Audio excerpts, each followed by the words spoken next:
மின்சார மாஃபியாவிற்கு தீனி போடுகிறது அரசு, சஜித் குற்றச்சாட்டு. தற்போதைய அரசு முன்னெடுக்கும் தரமற்ற நிலக்கரி ஊழலானது நாட்டில் நிலவும் எரிபொருள் மின்னிலையை மாஃபியாவை மேலும் வலுப்படுத்துமே ஒழிய வேறொன்றும் இல்லை என்று எதிர்க்கட்சித் தலைவர் சஜித் பிரேமதாச தெரிவிக்கின்றார். ஊடகங்களுக்கு கருத்து தெரிவித்த போதே அவர் இதனை குறிப்பிட்டார். அரசு நாட்டுக்கு தரமற்ற நிலக்கரியையே இறக்குமதி செய்கின்றது என்பதை ஐக்கிய மக்கள் சக்தி ஆரம்பம் முதலே கூறி வருகிறது. நுரைச்சோலை மின் நிலையத்தின் 3 இயந்திரங்களூடாக நேற்று 810 மெகாவாட் மின்சாரம் உற்பத்தி செய்யப்பட்டிருக்க வேண்டும். ஆனால் 680 மெகாவாட் மாத்திரமே உற்பத்தியாகியுள்ளது. இந்த 180 மெகாவாட் தட்டுப்பாட்டுக்கு தரமற்ற நிலக்கரி பயன்பாடே பிரதானமான காரணமாகும்.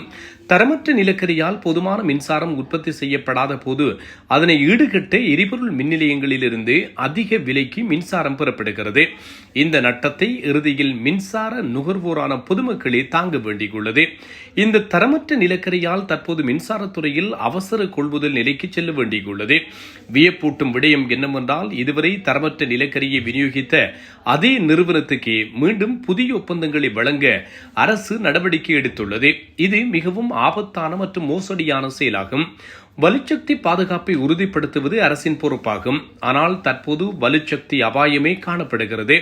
தரம் குறைந்த நிலக்கரியை பயன்படுத்துவதால் மின் உற்பத்தி உபகரணங்கள் சேதமடைவதுடன் சாம்பல் சதவீதம் அதிகரிப்பதால் மக்களின் உடல் நலத்துக்கும் சுற்றுச்சூழலுக்கும் கடுமையான பாதிப்பு ஏற்படுகிறது.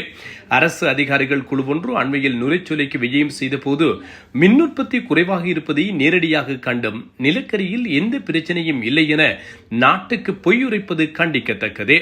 மத்திய கிழக்கு போர் சூழலால் சர்வதேச ரீதியில் எரிபொருள் விலை உயர்ந்துள்ள தருணத்தில் இவ்வாறான ஊழல்கள் நாட்டுக்கு இழைக்கப்படும் குற்றமாகும். முறைமை மாற்றம் பற்றி பேசிக்கொண்டு ஊழல் மோசடிகளையே அரசு முன்னெடுக்கிறது. அதிக மின்சார கட்டணத்தை அறவிட்டு இந்த ஊழலின் சுமையை மக்கள் மீது சுமத்துவதற்காக மக்கள் இந்த அரசுக்கு ஆணை வழங்கவில்லை என்றும் சஜித் பிரேமதாச தெரிவித்தார்.